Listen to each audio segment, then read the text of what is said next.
Okay, today I'm going to go over a lesson of how you apply and use the law of sines.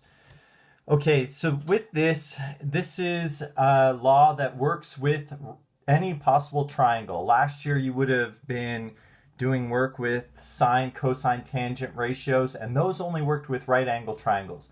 This specific law works for any type of triangle that there is. This is the formula for finding a side. In this formula, each of these lowercase letters represents a side length in the triangle. Okay? And then each of these uppercase letters represents an angle measure in the triangle. Now, if you look at the formula, you'll notice that side A is matched up with the angle A. So in any triangle, what you're doing is matching up the angle with its opposite side every time. So angle A should be across from side A, and angle B should be across from side B, and angle C should be across from side C.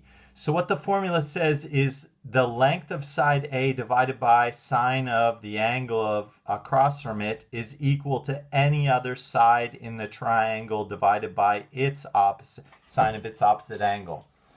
So normally what we're going to do when we solve these problems is we're actually only going to use two of these. We're not ever going to use all three sides. We just need two sides and two angles. So when we look at this problem here, determine the indicated side lengths to the nearest tenth of a unit. Actually, we're only going to be looking for one side length in this. We are looking for this unknown x, so we need its opposite angle.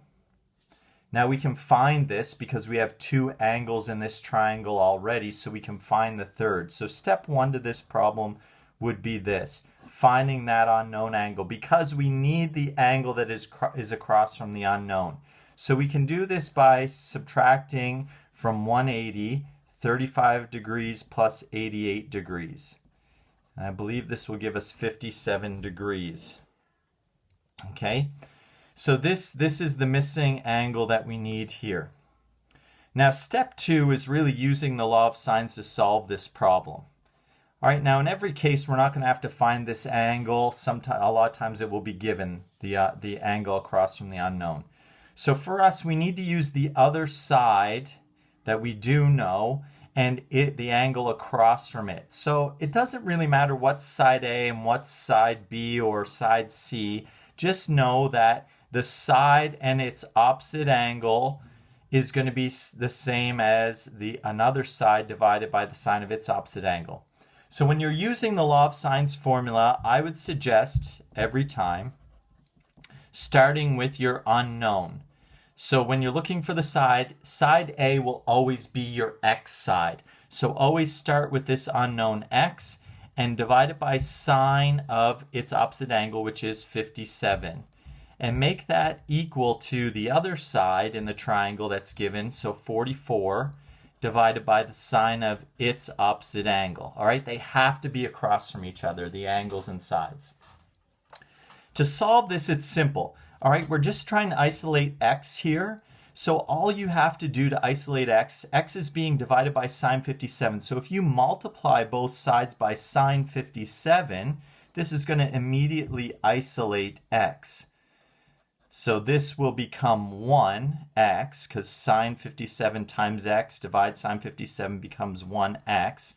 And then in the calculator, you can just type this. You can do 44 divide sine 88 times sine 57. So when you type this in, and make sure you close the brackets around the sine 88 and the sine 57 just to make sure that it doesn't add them together, you should get something like 36.9 millimeters.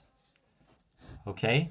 And this should make sense. So if you look at this, x is across from a smaller angle than 44. So the larger the angle, the larger the length of the side opposite should be. So the longest side in this triangle should be 44 because the angle across from it is 88, which is the biggest angle. 57 is smaller than 88, so this side length of x should also be smaller. So this makes sense that it's 36.9.